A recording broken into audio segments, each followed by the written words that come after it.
Welcome back to another episode of the Strength and Speed Podcast. I'm your host, Mudgear Hannibal Race Pro and Strength and Speed owner, Evan Preparis. Got a guest with us on the line, talking endurance, my favorite topic. Before we get to him, though, a quick word from this episode's sponsor. This episode is brought to you by Mudgear. If you're at World's Toughest Mudder, you saw the Mudgear everywhere. Make the best socks. They've got seat covers. They've got shower togas. They've got shirts. Lots of great stuff there. Use the code Ultra-OCR, man. I think it gives you 20% off. I really should look up how much it gives you off. But anyway, you can use that code Ultra-OCR, man. Easy to remember for any of your Mudgear orders. All right, let's jump into our guest. We got Christian Brown Johnson on the podcast. Christian, say hi. What's up, Evan, and everybody listening? How's it Yeah, going? good. So I'm going to read a little bit of his bio, and then we're going to jump into his background and a lot of his incredible endurance accomplishments. So competed in Ninja Warrior Los Angeles 2019. Came third at the 100-miler Silver Moon in 2019 as well. Hit 100 miles at World's Toughest Mudder twice, 2021 and 2023. Competed in the Ironman World Championship 2023. 4 team toughest mudder first place finishes. Super impressive. So Christian, I've been meaning to get you on for a while.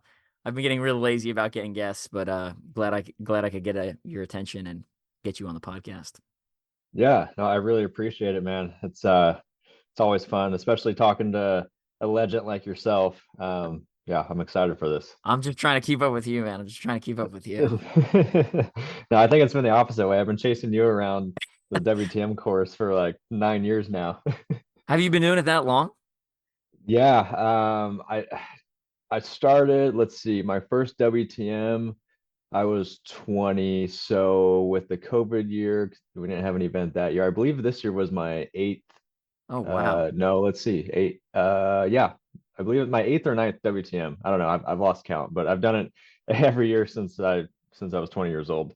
No way. I don't think I realized that. I thought like a couple years ago you just showed up in the top 5 and I was like, Christian Brown Johnson, 100 miles, of course. He's always been this good. Just been crushing it. So, No, man. I when I first started, I mean, I was just kind of like one of those weekend warrior athletes that just fell in love with Tough Mudders, and that kind of projected me into the athlete I've become today with doing various ultra endurance events. But I went from doing 50 miles, and then I think it was 3 years of 60 miles. I couldn't break that. Then I had an 85-mile year, and then 195 and 100. So it took me some time to get to that point, but yeah, that's probably why you didn't notice me until later on. so I think a lot of people, their goal is 50, and then they're like they hit 50 or they hit like just above 50, and then they're like their next goal is like, well, I got to get 75, which is a large increase. But you've managed to do that. So like, what was your secret between going from 60 and then jumping all the way to 85?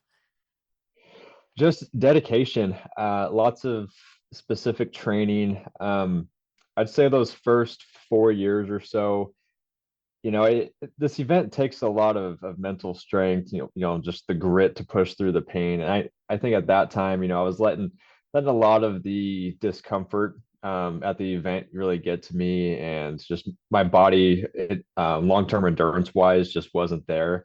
Mm-hmm. I was mostly just doing CrossFit every day, and more of like short, high intensity stuff. Not really training long distance running or long endurance. So once I started to change up my training a little bit, and just being accustomed to the WTM format after doing it for 4 years, you kind of go in knowing what to expect and what you're going to be feeling. So that's jumping to 85. I think I just had a really good year at that point. And then getting to 100, I'd actually hired a coach and started working with my coach, and we were doing a lot of kind of triathlon based training. And I went from being a type of person that would go out and run as hard as I could because I thought that'd be good for me, to running slow at a zone 2 all the Mm-hmm. time. It was a huge difference, and kind of had to let my training ego down, as I would call it. But that totally changed my projection as far as being an ultra endurance athlete. Nice. Yeah, sometimes people like hey Evan, do you have Strava? Can I follow you on Strava? And I'm like, you don't. I'm like, my Strava. Well, I don't use Strava, but if I did, it would be the most boring thing in the world. It's like another slow run, another slow run. Fantastic. Oh, a longer slow run. It's like, yeah, it's really unexciting, guys. You don't want to see what I'm doing. Um, all right, let's Yeah. that was great. I want to jump back in time though. So tell me who you were in high school slash college as an athlete. Like, were you always interested in sports and just kind of found endurance, like in your 20s, or were you someone who's, I don't know. Tell me a little bit about your background there. Yeah, so growing up, I played a few sports as a kid. I was mostly into riding dirt bikes and skateboarding and BMX, stuff like that. And in high school, I played football all 4 years of high school. Wasn't a very talented athlete whatsoever. But I had, a lot of dedication, determination, and I showed up every day and gave it my best. I also played golf, which if you ask me to play golf now, I will typically say no because I suck at this point. And I'm always having people ask me to play. It seems like everyone's playing these days, but um, golf was fun, not really any relation to ultra endurance whatsoever.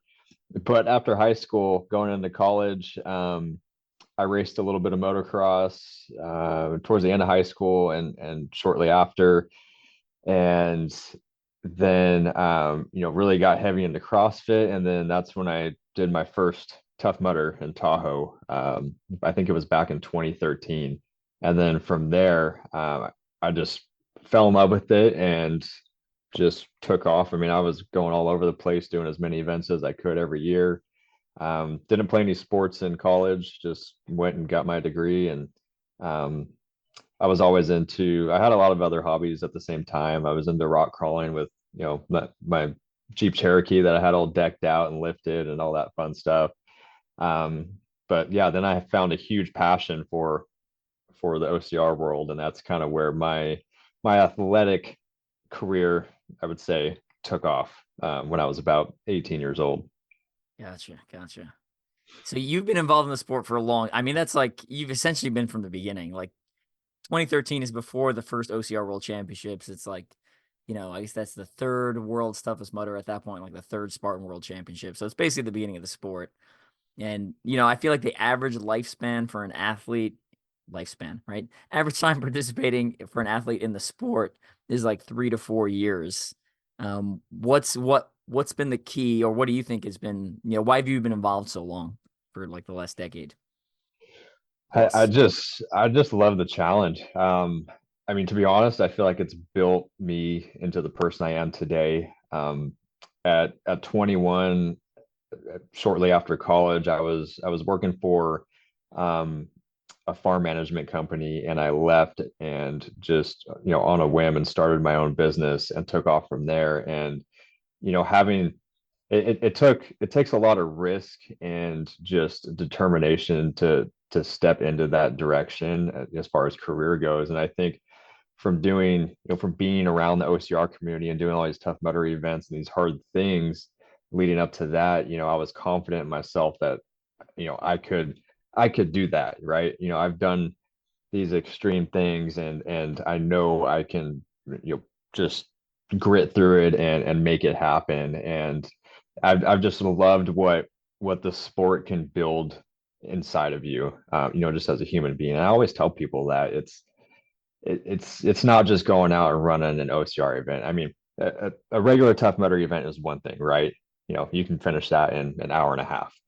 But a world's toughest mudder event, that's a life-changing event. Yeah. It's not like anything else I've ever done. I mean, I've done some hard ultra endurance events, and world's toughest mudder is always a learning experience. I always come out of it, I think, as a better human being. And I always seem to find another gear inside of me mentally and physically, every time I do it. So that's why I've always gone back. That's why I enjoy doing, all of their endurance series, especially the overnight toughest. I've been doing those as a 4-man team the past few years. So it's, you know, kind of a long answer, but just giving some perspective to why I've, stuck around and what it's kind of done for me. No, that's great. I that was all spot on, and I like hearing the how it crosses over into real life. Because yeah, going off and doing your own business, um that's a big endeavor. I'll be honest, like I mean I have a day job and then I have like strength and speed on the side. Like I'm not like I'm going all in on strength and speed. I'm like, yeah, this is like a backup slash supplemental thing. Uh-huh. In addition to my normal work, which is a steady, consistent income. So Yeah. No, you got always got to have that. So you applied. I saw you obviously you competed in Ninja Warrior in 2019. Why did you apply to Ninja Warrior, and what was like your hook to get on the show, right? Because like everyone, you need something that sets you above the crowd. Yeah. It was funny. I kind of just applied on a whim. Everybody in my family, just from seeing me do Tough Mudders and all that, they're like, "Hey, you should sign up for Ninja Warrior." So I said, "All right, well, sure." Like, I don't really have a huge interest to do it, but I'll sign up. So, so I applied, and a producer reached out to me and said, "Hey, we like your story and your background and what you do for work. Like, let's get you on the show." So next thing I know, I'm going to Universal Studios in LA and doing the event. I did not make it far. I think there's about 2 seconds that I got of airtime on that show, but Well, just the welcome to the experience club. was, Welcome to the yeah. club. You did it as well, didn't you? I've done it 3 times, yeah, and Oh I've been shoot, on yeah. air I've been on air twice, and one of them was I don't know if it was the shortest run in American Ninja Warrior history, but it's got to be pretty damn close. It was a disaster, but it was still a really cool experience. So Yeah, and it was really interesting because obviously, as you know, they have you show up at like 8 o'clock at night and they start doing the event, and I was one of the last people to run it, and we had rain delays and all kinds of stuff, so I was there from 8 p.m. and I ran the course at like 4:15 a.m. the next day. mm. So I was out there all night long watching everybody, and I made it through the first obstacle, got on the second one, and jumped to grab the bar on this, where you're on this teetering like platform thing that will drop you. So you have to jump and grab this bar that slides down this rail system, and like backflipped right off of that. So I'm like, well, hey, that was fun. This is a fun 10 seconds. Yeah, yeah, good stuff. And the fact that you got on the first time you applied is pretty crazy. I know I've got a lot of friends who apply year after year, and it's like 8 years later they finally like get a call, or a lot of people just don't get a call at all. So yeah, Yeah, no, I was actually pretty surprised, but I was just thought, hey, they like me, so let's go for this. yeah. Like, And let's make it happen. did you apply again in 2020 or 2021, or would you kind of shelve it? I, I think I applied one more time, and I didn't hear back or anything, but I've thought about applying again just to go back on and see if I can make it further. Yeah. Yeah, I got in the first year, and then I was like, well, I've got their attention. Might as well keep going. So been the last 3 years, but they filmed two That's seasons awesome. last year. So I don't think like I don't there was no application period this year. So I think they're just gonna run the second season they filmed last year this year. And then Nice. we'll see what happens. Like are they I don't know. I don't follow the ninja community that closely, so if anyone has heard updated news as far as like, hey, the show's gonna get canceled, or they're just kind of the rumor was they were kind of filming a second season due to the writer strike, and they would worried they wouldn't be able to like um film another season for this year. So Yeah, that we'll makes s- sense. we'll see. We'll see. Uh, Yeah. what's your day job? My day job. So I run an agricultural services business. So for about the past 7 or 8 years, I've been providing various services for other farmers, and that's mostly kind of a seasonal deal. So I get real busy in the summertime and a little bit, in the fall time. Winter time's a little sparse, but I'm also a realtor, and I have a company that invests in flips, just real estate properties. Gotcha. So kind of all over the place. So, I do have a lot of free time, depending on the time of year. So, yeah, It's it's always tough to explain to someone what I do because half the time it doesn't look like I'm doing anything, but I'm always doing something. Yeah, it sounds like you got a good flexibility in your schedule, especially for like, sometimes these training runs take forever, and you're like, oh, I just need to block off 4 hours today. That's all. And you're like, oh, how do I Yeah. do that if I have a normal job? It becomes kind of difficult. So yeah. Oh, I know. Yeah, so I'm mostly well this whole past year and even right now I've been doing like Ironman training blocks.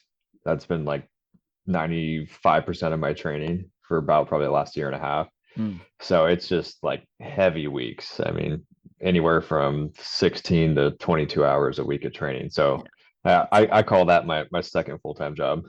Yeah, that's a lot. And Yeah. you competed Ironman World Championships last year, which I don't think people understand how quite of a big of an accomplishment that is, because just getting to that event is incredibly hard. So, where and when did you qualify? So I raced my first Ironman at Ironman Texas last April, and I got a spot for Worlds. I think I was 12th, 12th place in my age group, somewhere around there, 12th or 13th, and they had so they gave 9 spots to my age group, and so I got the roll down basically. Some people didn't take the spot to go, so it rolled down to me, and I was able to take a spot. So I did. And then I got to race Ironman Worlds in Nice, France in September, which was just such an incredible experience. The course was insane. The elevation gain on the bike was 8,000 feet. Um, and I mean, we're just going through the hills of Nice. You're going through all these little towns and valleys and cliff sides, and you're jamming downhill into hairpin U-turns. And it was incredible. Such a good experience. Cool. Are they doing the thing where I've fallen out of following Ironman. Are they alternating every year between Kona and a different location, and then Yeah, for the so females as well? yeah, so 23 was the first year they split them. I think just because of an issue with too many people at Kona at once or something like that. But so men's was in Nice, France last year, and women's were in Kona. So now they're going to swap it this year. So I'm racing Ironman Texas again this April, and hopefully I can get a spot to go to Kona. So then I can check that one off the bucket list and say I raced both Ironman Worlds. Right. And is it always going to be in France? Is that what they decided, or is that just like is that one going to hop around? Do you know? I'm not 100% sure. I think they're going to probably stick to Nice. Okay. I mean, it's a perfect location for it. The amount of support from the community and just the people that live there was just incredible. There's so many people out there watching the event. Yeah, that's cool. Yeah, I've never done Ironman World Champ. I've never been. I have been to Kona on vacation, and while we were there, I insisted on biking part of the course and running part of the course. So I think I ran something like 15 miles of the course, and I biked I don't know 30 or 40 miles of the course, and then I swam like 100 yards. Just so Yeah. I was like, well, I got to do a little bit more. So I got to check all three blocks. So my swim Yeah. was really short because I didn't feel like I wasn't about to like swim out into the middle of the ocean by myself. So Yeah, it's kind of a creepy feeling. yeah, but they did have the finish line mark there, which is pretty cool. Like, so even though the race wasn't going on when I was there, I can't remember what month I was there. The finish line, there's like a post there, and it's like this is the Ironman World Championship finish line. You're like, oh, that's kind of cool. So. Nice. And That is the, awesome. the other thing that was really nice was it's really easy because it's an island and there's not that many roads. It was really easy for me to like look up the race route and not be like, oh, well, I have to take 50 turns. It's like, take these 3 turns. And you're like, oh, that's it. Sweet. So, yeah. Yeah, that's nice when it's less less of a hassle. I mean, on the bike course where you're not having to do a bunch of turns and all kinds of crap. Yeah. So what lessons, either pulling from obstacle course racing into triathlon or pulling from triathlon into obstacle course racing, would you say kind of crossover or slash apply? Um, I would say just the endurance. I would say just long endurance. Yeah.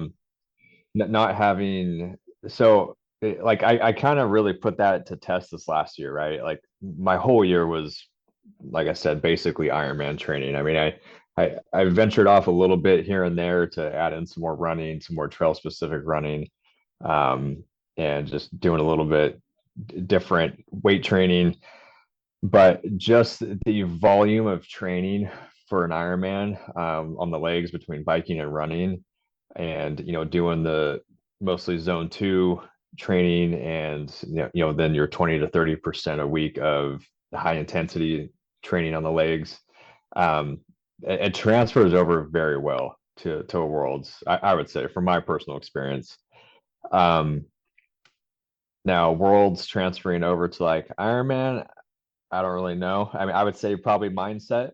Hmm. Um, being out swimming and biking and running for anywhere from 9 to 12 hours or however long it takes you to finish. That's a long period of time, and a lot of people that haven't been doing, have never done a physical activity for that amount of time, just that might scare the crap out of them and make them crumble.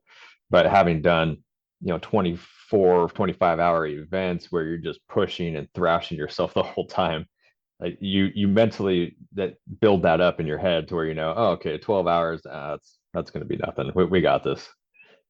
Yeah. Yeah. No, So yeah, that's kind of where I see both of those kind of, from at least what I take away from both transferring over to each other. got it. Yeah. No, good, absolutely good lessons, back and forth. For triathlon, very well known as a very expensive sport. Have you gone off the deep end with like the bike and all the gear? Because I mean, you can spend $10,000 and you're like, cool. Now you're not embarrassed when you're on the start line. And you're like, that's it. I'm not like at the top. They're like, no, not even close. You're like, oh, That's good. that's so funny to bring it up because yeah, I guess I could say I've gone off the deep end. Okay. I I I started Okay, I started doing just triathlons in 2019. Just I wanted to just mix it up a little bit, try something else. And I got just a regular road bike. It's like a $1,500 road bike. Got the gear I needed. And then about a year and a half ago or 2 years ago, I picked up a fully carbon fiber TT bike. I did not buy it brand new. I bought it used, so I got a really good deal on it. But then from there, as I started to, ride that bike and learn about it and all these different things you can get, I think before Ironman Worlds, I mean, I was buying all kinds of different parts for it. I mean, Mm. I learned to like do everything to the bike myself, other than a couple things. So I mean, I've got all the tools. I've got, I changed the saddle. Well, I got a proper bike fit, which those are not cheap to do. When you go and you sit there and you have someone literally put lasers on you and make little adjustments. Um, and I mean, just helmets and tri suits, and I mean, yeah, I've spent a lot of money, at least just this last year. Like the bike I have, it's I think a 2017 model Cervelo P5X. And I got a really good deal on it. But if you were to go and buy that bike brand new with like all the components I have on it, you're probably looking at like 15K. Oh, Yeah, just yeah. I mean, I've got all the electronic shifting, Oh, which is wow. nice. I love it. It's I think that bad. Like it's so easy. To give you an idea how long I've been out of the triathlon game, that was, I think, a new technology right when as I was leaving. Like it was like there's a couple bites with electronic shifting, and I was like, what? Craziness. I know it's so crazy. Like I mean, it's just all Bluetooth, which you can run into some trouble. I've seen some people like have the like some issues with the battery boxes Hmm. during their actual Ironman race, to where they got stuck in the same gear and they couldn't Oh, shift out of it. And there's geez. and there's nothing you can do, but it's pretty rare for that to happen. But I mean, most people are rolling around with electronic shifting these days, if you're racing Ironman. But yeah, you can definitely go off the deep end price wise. I know. So I coach for NVDM coaching, and the owner of that company, she's actually my personal coach. And one of the athletes, he's sponsored by Diamond Bikes, and his bike that they decked him out with is like $23,000. Just Like, oh, just it's like the unreal. price of my car. It's like the price of Yeah, my car. it's unreal. I mean, you can, yeah, and I'd say that's probably on the higher end. Like, I don't know how much more you can spend than that on a TT bike. I mean, for like a really good TT bike, you can spend 10K. I mean, you can even get a really good one for a lot less than that. But I mean, 27,000 dollars, like that's just that's that's insane. Yeah, I was on the verge right when I was still doing triathlons, right when I kind of found OCR, and I was on the verge of like dropping $5,000 on a bike, and because they were Uh-huh. having like I can't remember how much it was worth, or maybe it was yeah, I think it was like $5,000, all carbon fiber, brand new, and they were having like this huge sale, and I was like, oh, I should do it while like right now while it's Christmas, and I remember like driving by the bike store and be like, should I do it today? And I'd be like, no, let me wait a day. Let me like think about it. And I didn't buy it, and I haven't done a triathlon since. So glad I didn't buy it because it was I had just found obstacle course racing, but like I hadn't like gone off the deep end, committed to it, and I'm just glad I didn't buy it. So as someone who's raced like the cheaper end of bikes and the higher end of bikes, or what do you think the percentage? Like, how much faster do you get? Right, like Yeah, when you upgrade your bike, is it like a 1% increase, or is it like, oh no, you can really tell the difference? I could probably put it into perspective into watts. And if any triathletes are listening, they would understand this, but Okay. I'm sure you would yourself. But I would say going from like a $1,500 aluminum frame road bike to a fully carbon fiber everything TT bike. Um, I would say you could probably pick up, I mean, at least on average in miles per hour, probably 3 to 5 miles an hour on average, and probably 30 plus watts. Jeez. So I it's was not expecting that much of a jump. That is crazy.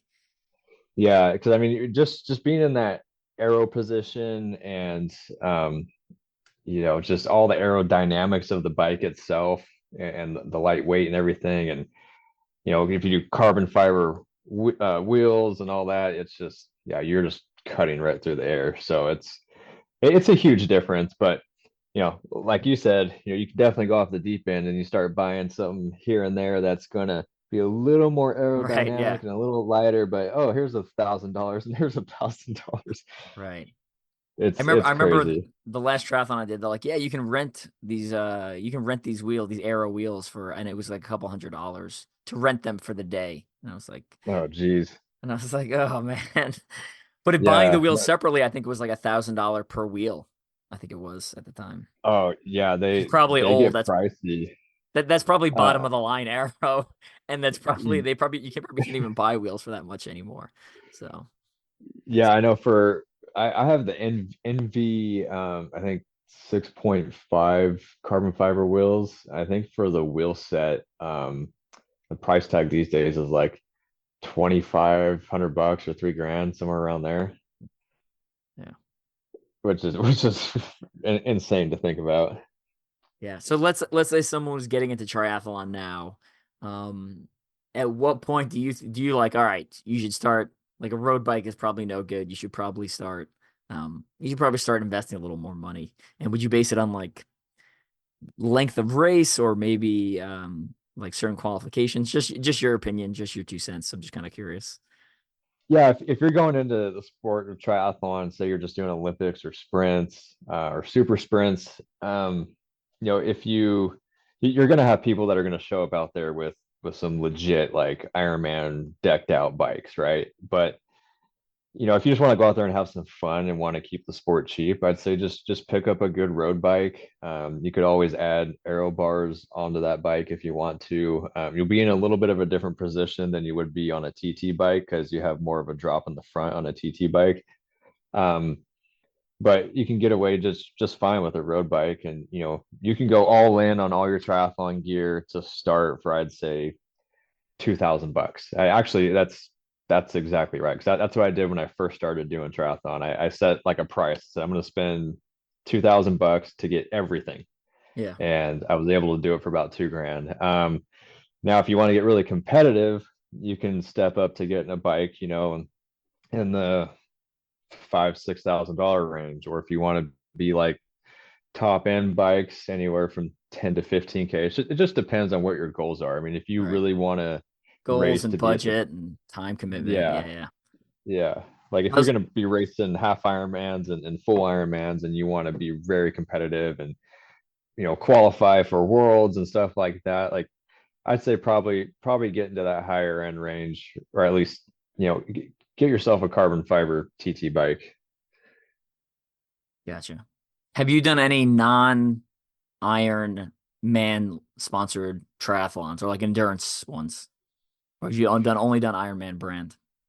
I mean, I've done a bunch of local Olympics and sprints. I mean, I've done quite a few. I Yeah. have a few that I've done just about every year since I started doing triathlons locally, and I've done the Donner Lake half. So it's a half Ironman distance, but it's not Ironman sponsored. But that's at Donner Lake over by Lake Tahoe.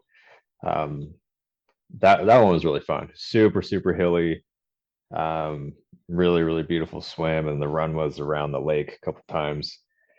But I didn't have my TT bike at that time. I just did that on my road bike. Um, but yeah, other than Ironmans, those are the other triathlons I've done. Gotcha. How did the Donner one compare to like Ironman or half Ironman branded events as far as price, as far as like experience, as far as athlete support, etc.? I mean, price, it was a fraction of Ironmans. That they really get you on the Ironman side. I feel like they just throw out a price and charge whatever they want. People will definitely sign up. Yeah, I think the Donner Lake one was like $200 or something like that, and I'd say there was a couple hundred people there racing it. So it was a lot smaller. You're on you start on, well, you swim the lake, and then your transition area is set up right along the edge of the lake, and you take off and go up Donner Pass and ride out for a little while and come back. And um, that I think that day, it was in the summertime, that whole lake was packed full of like tourists and people. So as we're doing the run, we're running down the road, like dodging cars and people out there going swimming in the lake and stuff like that. So a little different, because then you go race an Yeah. Ironman and everything's blocked off for you. You don't have to worry about like traffic or people being on your running course or nothing. Like you have the road, and the road is yours. Yeah. Yeah, I've done a couple halves. I've never done an Ironman official half. I've done but then I've done a full iron one and then a full Ironman one, then a full iron distance one, right? So if anyone's not familiar, we're talking about the brand Ironman is just it's a brand, right? So they have 2.4 mile swim, 112-mile bike, 26.2-mile run, but other brands will put on the same distance race, and it's not a it's they call it Iron Distance instead of Ironman, right? So yeah, Mm. similar experience. I found I think the full iron I did was about half the price. But again, when I showed up on race day, it was like I just thought there was so many people, so much support, so many aid stations. Roads were blocked off. They gave me like a backpack when I checked in, and I was like, "Oh, it's cool! I got a free backpack." Yeah, the free backpack was a couple $100s, but I had forgotten how much I paid at that point. I was just excited to get a backpack at that point. So it was, yeah, good stuff. Yeah, yeah, I know. It's like just like Ironmans, it's you get a backpack every single time you go to one, and all this other stuff, and then they have a huge tent full of all the Ironman gear that you can The buy and merch, baby. Yeah, spend a fortune on as well. If if you think Tough Mudder merch is expensive, go to an Ironman tent. yeah. I bought It's like a funny. tri top and tri shorts at the one Ironman, my official Ironman I did. So. Nice. Yeah, just gotta represent. Yeah. Gotta represent. And the M dot. Do you have an M dot tattoo? That's like the one thing I feel like everyone does who gets super deep into it. No, I can't go down that road. I Okay. no, I mean, I'm dedicated, right? And I'm even more dedicated to to the sport of world's toughest butter. But yeah, I can't do it. I've got one tattoo across the top of my back that I've had since I was 18, and that's the only one I've ever gotten. All right. And people say you can't just get one, which I don't know how true that is, but I've got I two. know. They're not very big, but yeah.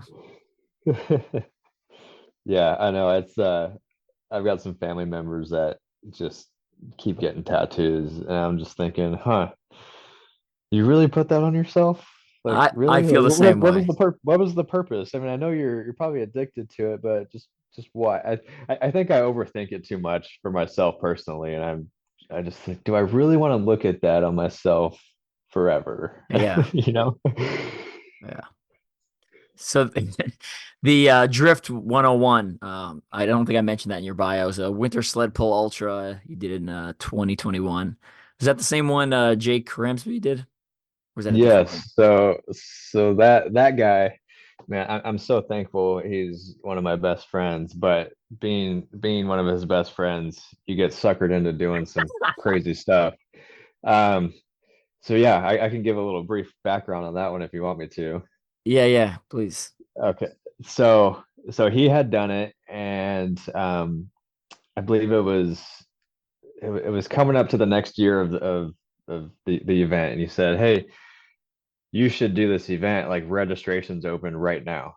Like this was like late at night, and I get this text, and so I pull it up. I'm looking at it, and just the way we are, you know, I immediately sign up for it, having no experience like other than snowboarding and snow and stuff like that. Like no experience pulling a sled through a snow or even being in negative temperatures. I mean, I live in Central Valley, California, where it's 110 plus degrees in the summer. In the wintertime, it maybe gets down to 20 at the coldest where I'm at. Um, you know, and I've been in some cold places before, but this event was insanely cold. So let me backtrack a little. I sign up, and then he's like, "This is all the gear you're gonna need," and I start ordering a ton of gear from REI. REI became my best friend for a couple months, and I'm getting like all these mountaineering pants and like this jacket that can withstand negative 50-degree temperature and all this crap. Ordered a kid's sled and my own. I got fiberglass poles and all these things, and I basically built out the sled myself, which took way too much time and way too much money when I could have just bought something that was already done. But I said, hey, I want the full experience. I'm going to build my own sled and do all this stuff. So going out to the event, show up to the airport with this big ass sled with my bag on it, like looking like a goofball, and yeah, everyone's staring at me, and I'm just like, "Hey, I'm going to do a sled pull. Like, just don't worry about me." Um, get to um, Wyoming and drive out to a hotel where I was staying for one night or whatever it was before the race by myself. You know, I didn't have anybody go with me. And first night I got there, I went out on a run, and it's like negative 10 degrees. And I'm like, I've never been in that cold of weather. And I'm like, holy crap, this is going to be intense. So show up race morning, pull all my stuff out of the car, and I ended up getting back in the car and cranking the heater because I was freezing. I'm like, what am I doing? So get my ass onto the start line, and I don't know a single person there. I've got my sled packed down with like 30 to 40 pounds worth of all the mandatory gear. Um, and we take off. It's like negative 18 degrees the first right when we started. Take off and just start going. And I so I'll fast forward through it all, but so I remember the first night I was up at about like 10,000 feet of elevation, the highest point of the course, and we had blizzard conditions, and I was out there by myself, just my little headlamp on, just staring at the snow in front of me, hoping I could catch all the markers, you know, the course markers.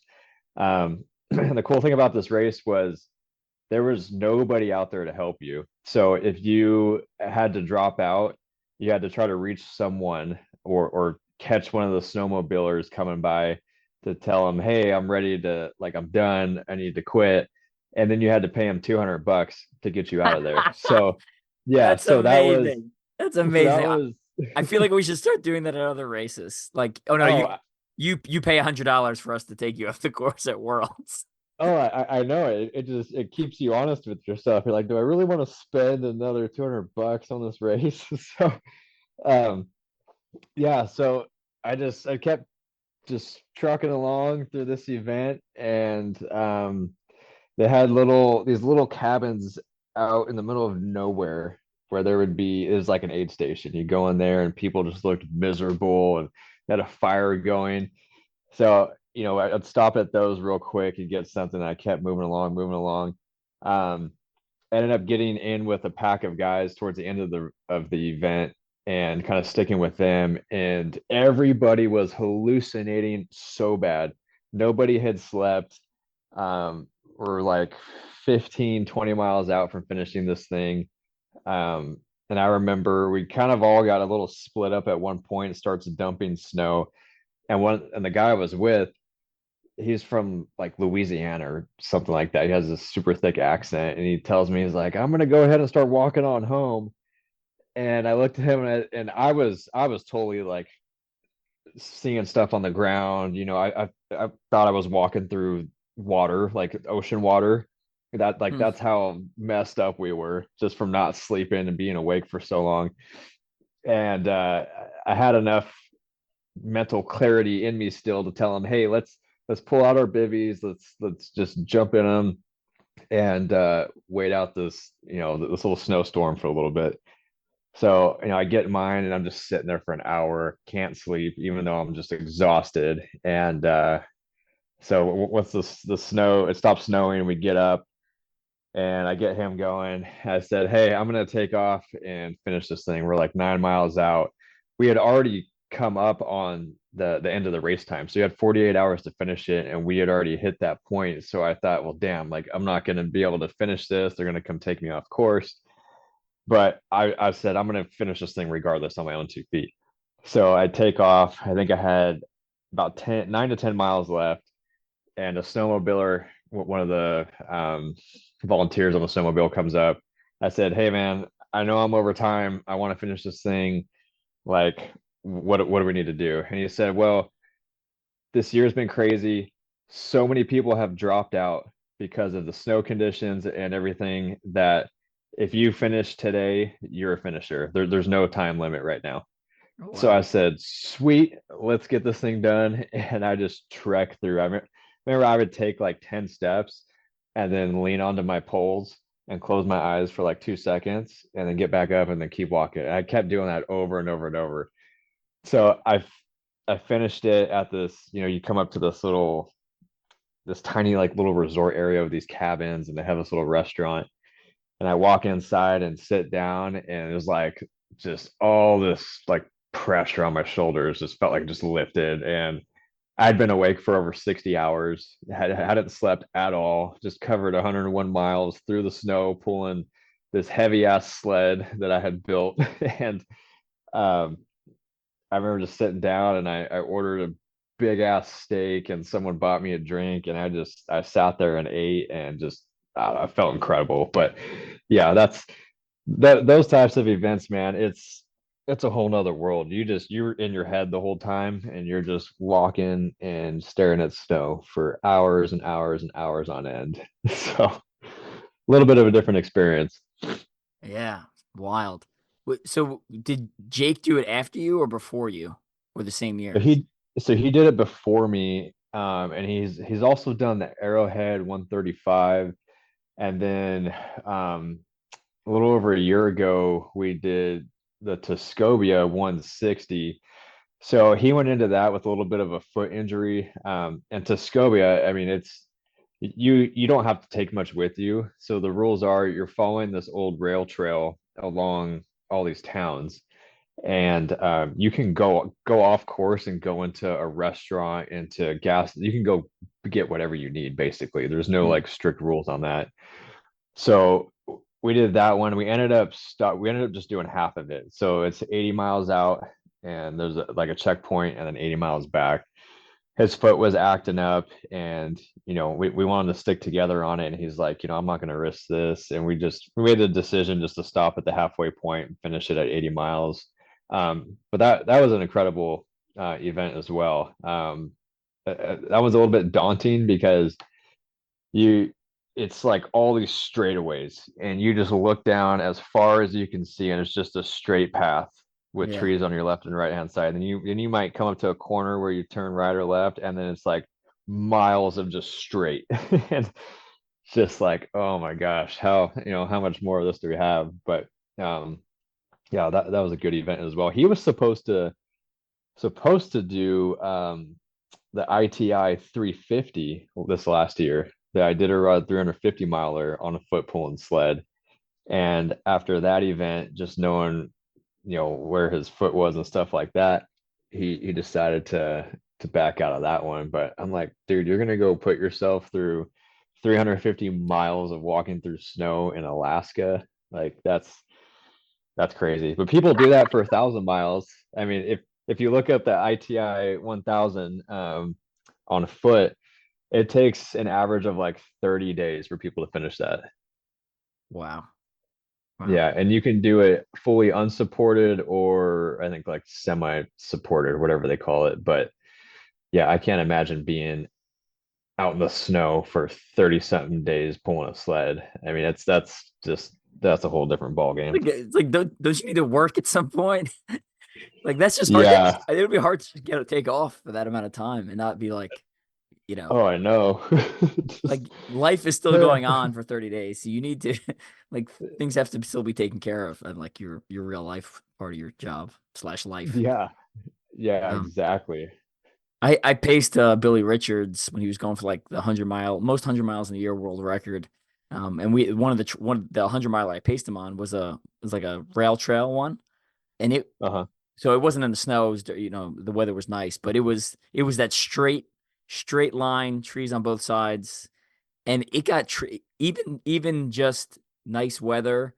It got trippy at night just because it looked like you were just running into like a black hole, right? Like you because your light would only go so far, and you just like it kind of was weird. And I thought it was mentally. I thought it was in many respects it was even though it was pancake flat. Mentally, I thought it was kind of hard because there's no turns, there's no change in atmosphere. It's just like it's almost like running on a treadmill where there's like that not there's not a lot of changing around you. A little bit better than a treadmill, but Yeah, yeah, no, that's a good way to put it. Kind of like you're going to this black hole forever. Um, yeah, you gotta find somewhere deep in your brain to keep you occupied, or at least to have someone there with you to talk to. I also think it's funny when like again we list off your resume and some of the stuff you've done, and you're like thought, and then you cite another distance and another race, and you're like, oh, that's crazy. But like people, we are so far off the spectrum of like the crazy scale, like it becomes people have trouble even grasping it. Like I my voice is all hoarse right now because I was talking to high schoolers yesterday for about I don't know. I taught the entire day. I taught like 7 periods where I basically tell them like my life story and I do some lessons learned and I talk a lot about endurance and kind of like that aspects you can take over into your life.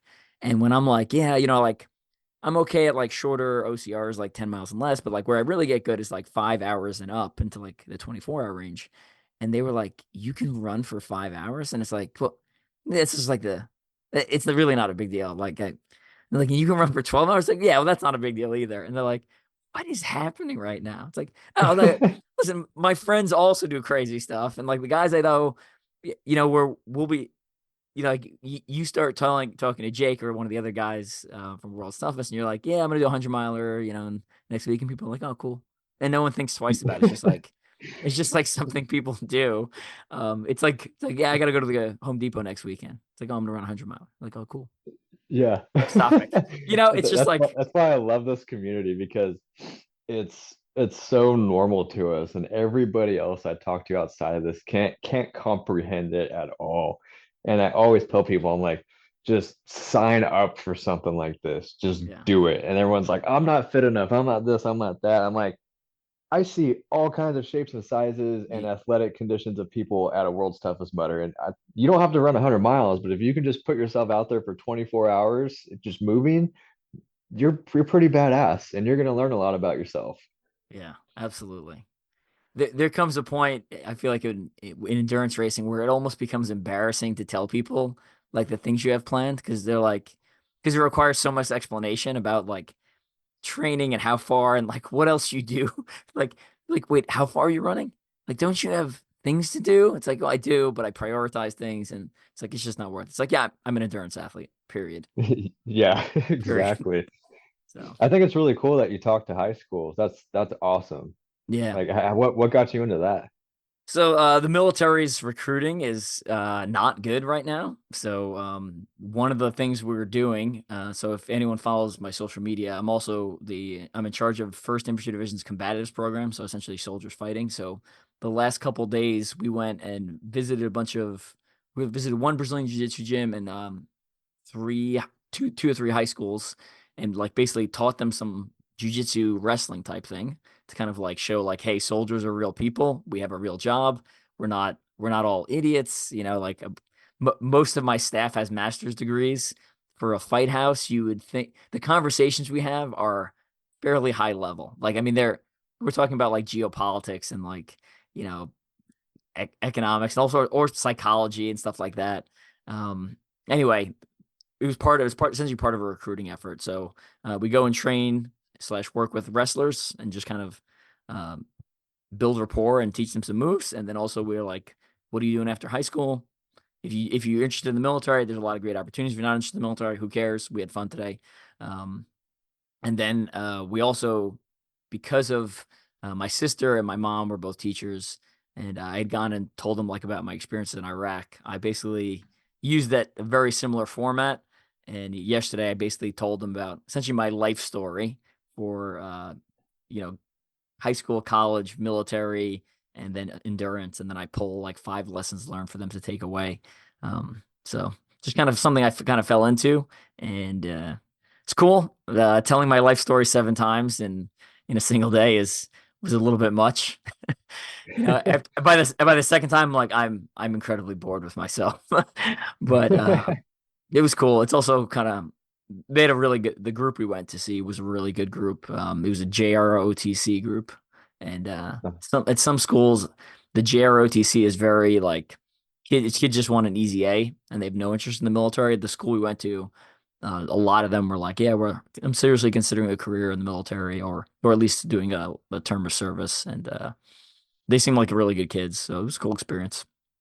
Yeah, Nice. That's really cool that you have the opportunity to do that and go tell people the crazy stories of what you endure through ultra endurance sports. yeah, yeah. And it is cool again because I remember being in high school and being like, I grew up in Long Island, New York, and I like the New York City Marathon was a big thing. It was on TV all the time, and be like, there are people who run 26 miles.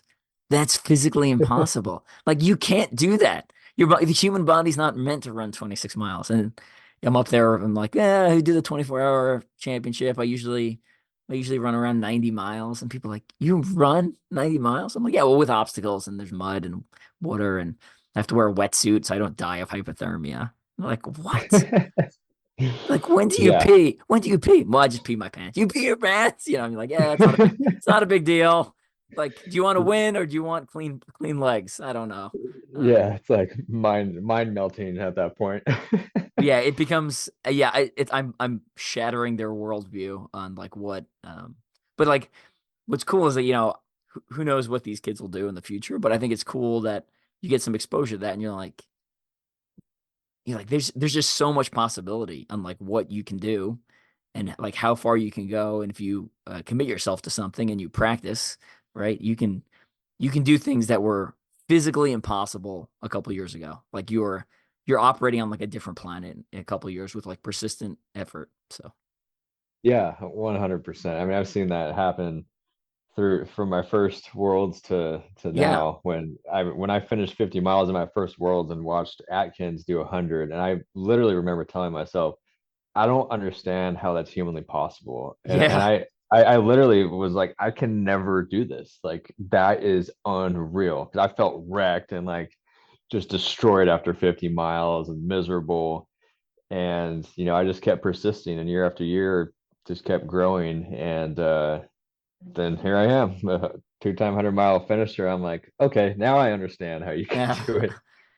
So speaking of Tough Mudder, let's talk about what Tough Mudder events first on your calendar for 2024. So we've got Saudi Arabia at the end of February.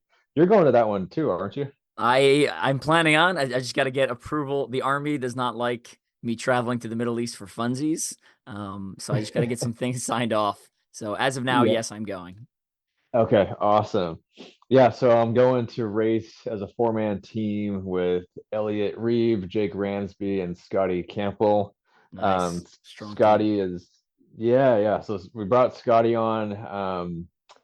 We had to fill in a spot. So I became good friends with Scotty this last year on his his prep for his first Worlds. He did very well, and we thought he'd be a good team player to bring on. So yeah, we're gonna show up and do the best we can. What we're excited for it, just for the trip going out there. We're gonna go to Dubai first Nice. and just kind of get acclimated to the time change for a couple days in Dubai, and then fly out to Al Ula where the race is that Friday morning, and then race the next day. But yeah, we're stoked for it. I know VJ is showing up with a solid team, and Oh, it's kind of funny I was curious. watching I his was curious videos. if he was running individual or team because I was like, oh, he never steps into the ultra world. So I was like, oh, this will be No, exciting. But he's running team. Like, okay. yeah, no, it's funny. He put out a video and he was introducing his team, and he said, "Well, none of you other teams should show up because we're going to come out there and win this thing." And I said, "Well, isn't this your full-time job? I would expect you to expect to win, right? So I think you need some good competition out there." Nice. It is. So Does he have a? Do you know the guys on his team? Are they ultra guys or are they more short course fast guys? honestly, I've never even heard of the other guys. Okay, But I do know that none of the four guys have ever done a Tough Mudder. interesting. So they've done Spartans and I mean whatever else they do. I think everyone's kind of from different countries that's on his team. But yeah, no, they're going to be a solid team. Absolutely. They got a lot of experience. I think more so on the shorter endurance side. But an 8 hour race isn't much, especially if you're splitting it up between pairs of two. And you're So taking yeah, breaks. Yeah, yeah, yeah. it'll be a good challenge, but we're gonna throw down the best we can, and we have our main goal is first place, but then we're gonna go in with, like I always say, go in humble with a chip on your shoulder and give it all you got, and hopefully take first. Yeah. Well, it's worked so far for you, for your team, for your team races. So I'm excited to see how it goes. And I'm just excited for the event in general. Um, the amount of prize money is going to attract literally the best of the best, and it will be a cool experience. Like even if anyone's considering going and it's like, well, I'm not going to win the prize money, who cares? Like I think just being on that start line and being on the course with those athletes, I think is going to be something really special, something you don't get to experience that often. So, Yeah, yeah, it's gonna bring together a lot of Spartan guys and Tough Mudder guys, and and then the just Europeans, the whole Eastern Hemisphere, like who knows, who the hell knows is coming out of the woodwork there. Like yeah. I know some of like the ones who come to OCRWC, but like there's a whole there's a whole group of people who I'm sure like that are endurance athletes that don't even do obstacle course racing that are going to fly in for this. So it should be Yeah, interesting. yeah, it's going to be a really really good event, really good experience overall too, and something that really attracts me to this event is just the travel, going to Yes. a new place, and that's the beauty behind a lot of these endurance races. You get to explore the world from time to time, and see new cultures and just have those life experiences. So that's something I'm really excited for. Any concern traveling to the Middle East? I know some people have some like hesitancy about going into the Middle East. Yeah, I mean, we are a couple hours from an active war zone over there. So, I mean, I think we're going to be fine, but I know Yeah. there's a lot of things popping off around Saudi right now. I think yesterday or a couple days ago, something happened over in Yemen, and yeah, but I think the race directors are gonna. I mean, obviously, if we're gonna be in any harm, they're not gonna let this event happen. So, um, we've got about a month and a half left until the event. So hopefully nothing goes bad over there until then, and we can all get out there and have some fun. Yeah. So as someone who's traveled through the Middle East a fair amount, I will say it's interesting to see how localized conflicts get. Where like they'll be like, "Oh yeah, we don't go to that neighborhood," and you'll be like, "There's like an active war in the next neighborhood, and we're safe here," and they're like, "Yeah, yeah, we're safe. It's not a problem." You're like, "Seriously?" It becomes like I know it's like only a country away, but it becomes very localized. Like people don't travel outside of that area. Like it's bizarre. You feel like it would spill over really bad, but it just doesn't. You know, they're staying in their specific area unless there's a specific target or reason for to come over. You're not going to have that. And Saudi Arabia is. So I have not been specifically to Saudi Arabia, but I know the Hannibal race owner did an event there once, and I think yeah, his event went off great. I've heard nice things about the area. It's one of the nicer kind of Gulf Cooperation Council area kind of type of countries like Kuwait, Dubai, etc. Have you been to Dubai at Yeah. all? Is that your No, no, that'll be this your will be my first? first time. Yeah, Dubai's cool too. I've been my wife went there for a couple days on our honeymoon, and as part after London, and it was yeah cool. It was fancy Middle East stuff, which I'm sure Al Ula is also going to be really nice. I've never I don't know that much about that specific city, but I'm sure they wouldn't put this much effort and this much prize money into a race and have it not be a beautiful experience. So they Middle Easterners know hospitality very, very good. When I've gone there for work or gone there for racing, I've been treated, in my opinion, way better than I should be treated. I'm like, Nice. Well, I'm just like a random dude. I'm like, I'm not that big of a deal. They're like, oh, this is a huge deal. It's like, I'm really not a big deal. It's fine. yeah. Well, that's good to know for sure. Yeah, we're all excited for it, and especially Dubai. I think I'm gonna try to go skydiving when we're there for a few days. Um, just make it an extreme type of trip. Have all the fun that we can. Yeah, right on.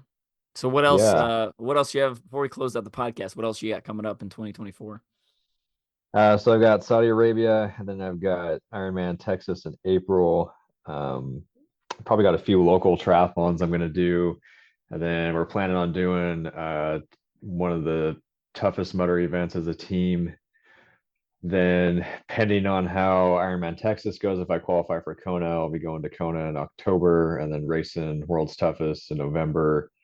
And then at, I did put a 200 plus mile ultra on my list this year. So the only one I could really sign up for would be Moab 240, which I've paced Elliot at a couple times now. But that would be 2 weeks prior to Kona, and then Kona is like 3 weeks prior to Worlds. So Mm, that would be probably not the best. the most extreme month ever. Yeah. So, but we'll see. I might be able to jump into another 200-mile race at some point because I kind of have my summertime open right now. But I am getting married June 6th, so that's also Nice. something important. Congrats. That thank you, thank you. Yeah, that's Um, huge. so I can't forget that this year. That's a very important date. Is your fiance an endurance athlete as well or no? So she was a collegiate volleyball player, and then she coaches volleyball now out of college. But she actually got her to do an ultra. What was it? Two years ago. Um, I signed up for a 100 miler, and then she did the 24-hour version. So she ran for like 3 months, did all this training, and then went out there and did 73 miles in 24 hours. I was super proud of her just That's because awesome. she had never like really been a runner before. I mean, she's a very good athlete, but without having that running experience to just jump into something like that and accomplish that was pretty awesome. But no, she's actually in now doing physique shows. So like all the Oh, stuff up on cool. stage where, like the bodybuilding type of stuff, like Yeah. all natural stuff. I think that to So me that was that really helped me. It sounds odd, but that helped me with obstacle course racing just because I mean with living with her, right, would be is the amount of time and effort and like all consuming nature of it. It occupies every minute of your day, right? If you're yeah, not training, you got to be resting, and if you're not resting, you're eating, and you're watching what you eat. So like it becomes 24 hours a day. You have to be like essentially on some sort of plan, whether it be what you're eating and what you're doing. Things got to be scheduled. Like you can't be, well, I'll just go eat whatever out at the store. Like I can just grab fast food real quick if I'm running late or whatever. Like no, meal prepping, and it was like all life consuming. So yeah, yeah, yeah. We're both really good. Like we stick to a diet pretty strictly. I've been on kind of a meal plan the past couple of years that I've stuck to pretty damn close. I mean, we'll still go out and eat at places, but I always get something along the lines of what's in my normal diet and whatnot. But yeah. yeah, well, watching her go through like her her changes in calories, from the bulking phase down to, the cutting phase where she's eating like two protein shakes a day and just grumpy as hell. I'm Oh, like, so oh my God. grumpy, so angry. Yeah, and I'm over here on an Ironman block eating 5,500 calories a day, like, and she's just staring at my food, and I'm like, well, you signed up for something different, so That's funny. All right. We're gonna start wrapping things up. Tell us something people would be surprised to know about you. surprised to know about me. So when I was a kid, I was addicted to space, and my goal was to be an astronaut. And Nice. obviously, I mean, I still geek out over NASA and space things, but I knew everything about every planet when I was like 8 years old. And that's the only thing I ever studied and just knew so much about. Then I ended up going into agriculture and real estate. So life can definitely take a turn down the road to different ventures. But um, yeah, if I could still be an astronaut today, I definitely would. Yeah. I was also obsessed with space as a child, and I got to go to space camp as like my graduation gift from I think it was like elementary school or something like that. Oh, And it I'm was it jealous. was it was sweet. It was super sweet. um, That's so and cool. then a couple years ago, so actually it's 2015, I was working in Lebanon, and I got an email so that they pull a lot of astronauts from military. So I got an email like, you can apply to be an astronaut. And I was like, this is it. I should do it. And I started like reading the requirements. And I think I needed a hard sciences degree, which I don't have. So I think that disqualified me. But there was like an hour of my life where I was like starting to figure, I was like, can I be an astronaut still? Maybe I should do that. Um, and That would be sweet. yeah, yeah. Man, The I would have signed that thing and applied to a school for that science degree immediately.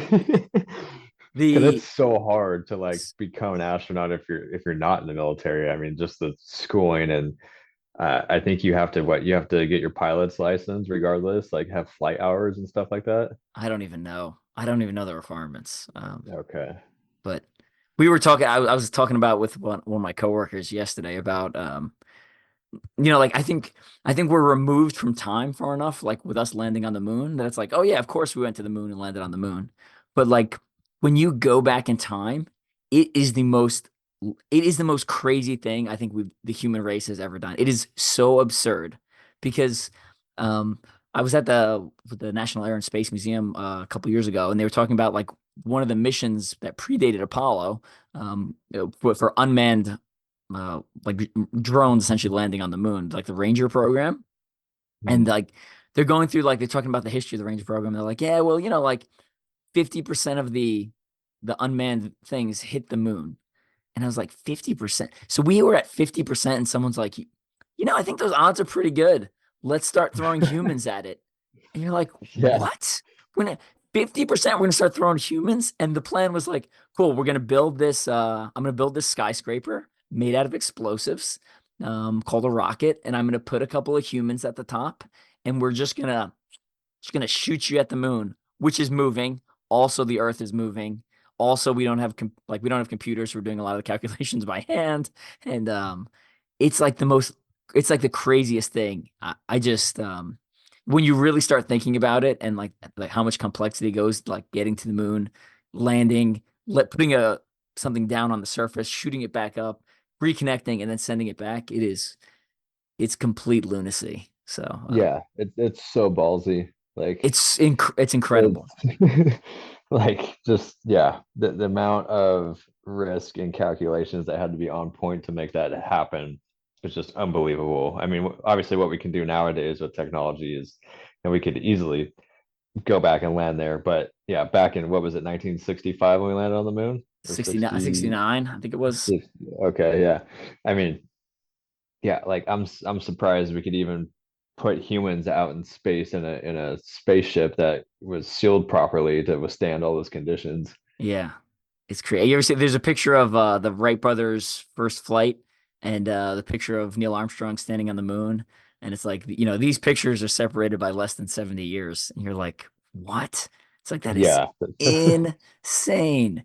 Insane. Yeah. So I know. Just technology, man, and how fast things multiply. And now we have AI, which is going to be running the world before we know that's crazy. I've it. read some pretty interesting books about AI and like when I think when AI was first started talking about, they're like, well, the arts and literature will always be safe. The AI won't be able to do that. And that was like the first thing. Like you can get AI generated images immediately. Like I can log onto my phone and get one right now, which is pretty crazy because I that was always supposed to be like I don't know the books I read they were supposed to be like that was like when they'll never be able to do art, and it's like no they can do art better and faster and cheaper now. It's like Yeah. Yeah, they can do just about anything. I mean, it's kind of nice when you can log into Chat GPT, and if you need to have something written up like contracts or whatnot, just type in what you need and it just lays it out. Copy paste.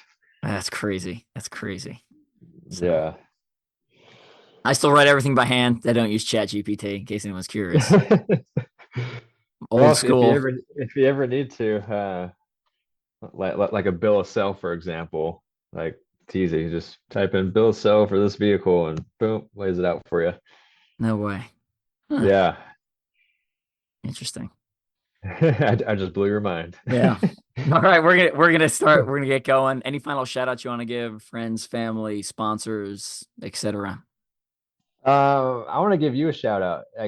I'm thankful you asked me to come on. I mean, I know we've known each other for quite a while now, and just have kind of always said hey to each other out on course over the years. But I mean, I've watched you do this for so many years, and especially WTM, and get out there and kick ass and just push yourself every single time. And what you're doing for the community and everything you're tied in with all your books, and obviously you're speaking to high schools about what you do, like that's honestly a goal of mine, so I definitely admire you for that. I'd love to be in that position where I could speak to people about the crazy endurance stuff we do. So definitely a big shout out to you and appreciate you for everything you do. And then just guess I could shout out Raw Nutrition and Revive MD. They're two of my sponsors I recently picked up. And then NVDM Coaching. I coach for that group. If anyone out there needs any triathlon coaching, OCR, running, feel free to reach out. I know Evan, you're probably coaching some people as well. So I do a little bit of coaching. I don't have much time to devote to it, so I try to keep the pool very, very small. But yeah, yeah, yeah, but yeah, no, that's about it for my shout outs. gotcha. Cool. Well, thanks for coming on. I had no idea you were gonna say that, so I do appreciate it. And yeah, I apologize for not bringing you on sooner. I should have been, in my opinion, I should have brought you on probably a couple of years ago. But uh, that's the way things roll sometimes. I got a couple of guests who Yeah. I've got a list of some people who I'm like, oh, we should get this guy on the podcast. And then sometimes I reach out, sometimes I don't. Sometimes I think I've reached out and I haven't. In my mind, I've reached out. So yeah, I should be better. Yeah. No, no, I appreciate it, man, and no worries. I mean, I had no clue that that you would even want me on your podcast. So when you reached out, I was like, heck yeah, I'm open for it. Right on, right on. Well, if anyone hasn't seen it, check out the obstacle racing media video. Christian it's like one of the main, he's like the main character in there. If we want to say that, so that's a pretty good video. And we'll be following you in Saudi Arabia and your team, absolutely. And then if anyone wants to check out my newest book, which was released last month, it's called The Sponsored Athlete. It's like 100 pages, just kind of like a quick down and dirty on like how to get sponsorships and or reduce costs from racing. So if you want to make money, depending on your skill level, you may be able to make money, but at a very minimum, you can reduce cost. And if you can reduce cost, then you can race more and you can enjoy your hobby at a lower price point, right? Which is, I mean, for most of my athletic career, I was paying full price, and then I was like, oh, I should start doing stuff, and then I can do this more and cheaper, and then it eventually turned into something that I do make a little bit of profit off of. So you can check that out. And I don't have 50,000 Instagram followers or Facebook followers. It's just a little bit of persistence and hard work. So lays out the plan in there pretty good. So all right, Nice. I think that's it. Christian, thanks again for Yeah, coming on. And of we'll course, man. send over any of those links that you just mentioned about sponsors and coaching and stuff like that. And we'll drop it in the show notes for people. Okay, awesome, man. Awesome. All right. I'll catch you later. All right. All right, Evan. Thank you. I appreciate it.